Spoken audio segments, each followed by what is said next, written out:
চারটি আমল আমরা অনেকেই গুরুত্ব দেই না, অথচ সে আমলগুলো আমাদের পুরো রমাদানকে সম্পূর্ণ সার্থক করে দিতে পারে, অর্থবহ করে দিতে পারে, রমজান সাকসেস করে দিতে পারে। সে চারটা ভিতরে প্রথম এবং এক নম্বর যেটা বলতে চাই তা হলো রমজান মাসে রোজা রেখে এবং রাতের বেলা পুরো রমজান জুড়ে সকল প্রকার পাপাচার, কাউকে কষ্ট দেওয়া, গালি দেওয়া, হক নষ্ট করা, সব ধরনের গুনাহ থেকে, গীবত শিকায়াত করা, চোখের গুনাহ, সোশ্যাল মিডিয়া ইত্যাদি সবগুলো থেকে বেঁচে থাকবেন। প্ল্যান করে যে কোনো মূল্যে প্রয়োজনে আমি আইডি ডিঅ্যাক্টিভ করে ফেলবো, অ্যাপ ডিলিট করে ফেলবো, তারপর সব ধরনের গুনাহ থেকে বেঁচে থাকবেন। এটা হলো রমজান সার্থক করার সবচেয়ে গুরুত্বপূর্ণ কাজ। এক। দুই নম্বর হলো রমজানে আমরা অনেকে কোরআন পড়ি কিন্তু কোরআন শোনাশুনি করি না। হাফেজরা করে অবশ্য। নবী করিম সাল্লাল্লাহু আলাইহি ওয়াসাল্লাম রমাদানে শোনাশুনি করতেন, এটা একটা হারিয়ে যাওয়া সুন্নাহ বলতে পারি। জিবরিলকে তিনি শোনাতেন, আবার জিবরিলের কাছ থেকে তিনি শুনতেন। এই জন্য আপনি কোরআন পড়বেন, আপনার স্ত্রী শুনবে, আবার স্ত্রী পড়বে, আপনি শুনবেন। স্ত্রী বলে কোনো কথা নয়, এরকম একে অন্যের সাথে কোরআন শোনাশুনি করবেন, এটা একটা হারিয়ে যাওয়া আমল। তিন নম্বর হলো রমজানের শেষ 10 দিন ইতিকাফ করবেন। রমজানের শেষ 10 দিনের ইতিকাফ এমন একটা আমল, রমজান রোজা ফরজ হওয়ার পর থেকে নিয়ে মৃত্যু পর্যন্ত নবী সাল্লাল্লাহু আলাইহি ওয়াসাল্লাম জীবনে কখনো ইতিকাফ ছাড়েন নাই। আমরা ম্যাক্সিমাম মানুষ জীবনে কখনো করি নাই। ইতিকাফ করা হলো আল্লাহর ঘরে এসে গাঁটটি বোসকা নেই পড়ে যাও যে আল্লাহ ক্ষমা করা ছাড়া যাব না। ইতিকাফ করা যদি মসজিদে ঘুমায়ও থাকে, ইতিকাফ করাটাই যেহেতু একটা স্বতন্ত্র ইবাদত, সো তার ইতিকাফ করার মাধ্যমে লাইলাতুল কদর তিনি অটোমেটিক পাবেন ইনশাআল্লাহ।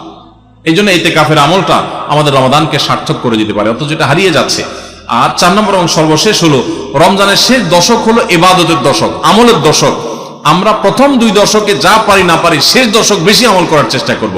অনেকে আমরা শহর থেকে গ্রামে যাওয়ার জন্য পরিকল্পনা করতে করতে 4-5 দিন চলে যায়। অনেকে কেনাকাটার জন্য 4-5 দিন ব্যয় করে ফেলি। ঈদের প্রস্তুতির জন্য আমাদের শেষের দিনগুলো নষ্ট হয়ে যায়। এগুলো না করে আল্লাহর ওয়াস্তে শেষ দশককে ইবাদতের জন্য রিজার্ভ করে ফেলি, গোটা ফ্যামিলি সহ ইবাদত বন্দী করি, রমজানটাকে আমরা উপভোগ করতে পারবো ইনশাআল্লাহ। এটা আমাদের জন্য তৃপ্তির রমাদান হবে। আল্লাহ আমাদেরকে তৌফিক দান করুন। তাহলে 4টি আমলের কথা বলেছি, সকল প্রকার গুনাহ থেকে বেঁচে থাকা, কোরআন শোনাশুনি করা, ইতিকাফ করা এবং রমজানের শেষ দশক বিশেষভাবে ইবাদতের পরে যত্নশীল হওয়া, শেষ দশকে সকল ব্যস্ততা কমায় দেওয়া। এই 4টি জিনিস আমাদের রমাদানকে সার্থক করতে পারে ইনশাআল্লাহ তাআলা। কাদের জন্য রোজা রাখায় ছাড় দেওয়া হয়েছে? কাদেরকে রোজা রাখার ব্যাপারে ছাড় দেওয়া হয়েছে?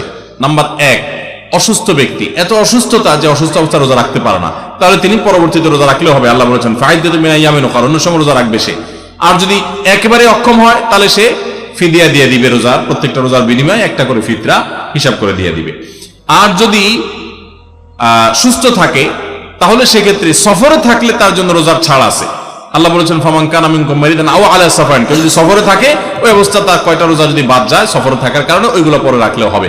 তাহলে সফর অবস্থা রোজার ছাড় আছে। অসুস্থ অবস্থা রোজার ছাড়া, যদি অসুস্থতা সেই লেভেলের হয়, সামান্য একটু সর্দি কাশি হয়েছে আর ওই অজুহাতে রোজা রাখলে না, সেই সুযোগ কিন্তু নাই। তাহলে এই 2 অবস্থা রোজা না রাখার সুযোগ আছে। আর মেয়েরা তো মাসিক অবস্থা রোজা রাখবেই না, নিষেধ তখন। শবে কদরের নামাজের নিয়ম, নিয়ত ও কোন সূরা দিয়ে পড়তে হয় একটু জানাবেন।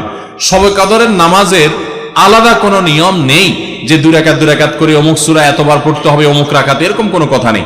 লাইলাতুল কদর বা শবে কদর হিসেবে রমজানের শেষ দশকের সবগুলো রাতে না পারলে বেজোড় রাতগুলোতে 21, 23, 25, 27, 29 এই রাতগুলোতে বিশেষভাবে ইবাদত বন্দেগী বেশি বেশি করবেন। 2 রাকাত করে যত পারেন নামাজ পড়বেন, আস্তে আস্তে পড়বেন, ধীরে ধীরে পড়বেন, লম্বা লম্বা কেরাত, সিজদা খুব ভালোভাবে করার চেষ্টা করবেন। যে কোনো সূরা দিয়ে পড়তে পারেন। সূরা যদি 1 রাকাতে কয়েকটা পড়েন বা একই সূরা বারবার পড়েন সেটাও করতে পারেন, কিন্তু নির্দিষ্ট কোনো সূরা পড়তে হবে, নির্দিষ্ট কোনো নিয়ম নেই। এরপরে প্রশ্ন হলো রমজানের প্রথম 10 দিন, মাঝের 10 দিন ও শেষের 10 দিনকে বলা হয় রহমত, মাগফিরাত ও নাজাতের দিন।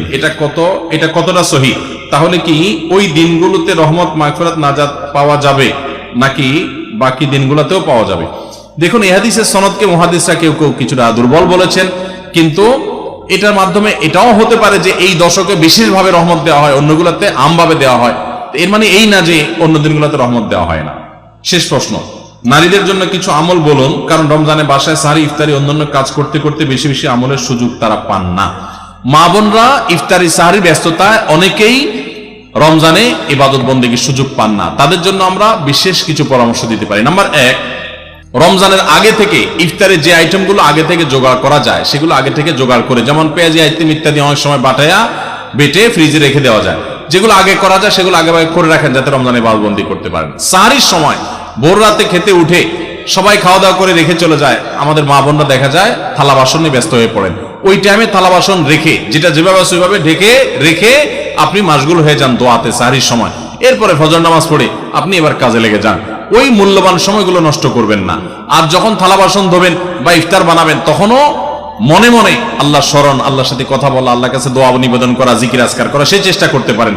তাহলে ইনশাআল্লাহ আপনাদের রমাদান অর্থবহ হবে। আরেকটা জিনিস হলো, আপনারা রোজাদারদের জন্য খাবার প্রস্তুত করছেন, ইফতার রেডি করছেন, এর কারণে কিন্তু আলাদা সওয়াব পাবেন। এটা আপনাদের জন্য সওয়াব থেকে শূন্য বা খালি কিন্তু না। অতএব নিয়ত করে নেবেন যে আল্লাহ, রোজাদারদের জন্য আমি খাবার তৈরি করছি, আমাকে আপনি সওয়াব দিবেন। ইনশাআল্লাহ আপনারা আল্লাহ তাআলার কাছে আজর এবং বিনিময় পাবেন। এবং মেয়েরা যদি মাসিক অবস্থায় থাকেন, রোজা না থাকে, ওই অবস্থায় তারা ইসলামী বই পুস্তক পড়তে পারেন এবং বিভিন্ন ভালো ভালো বই পুস্তক পড়তে পারেন, জিকির আজকার করতে পারেন, ইস্তিগফার এবং দোয়া দরুদ করতে পারেন। আল্লাহ তাআলা আমাদের সবাইকে যা শুনলাম জানলাম আমল করার তৌফিক দান।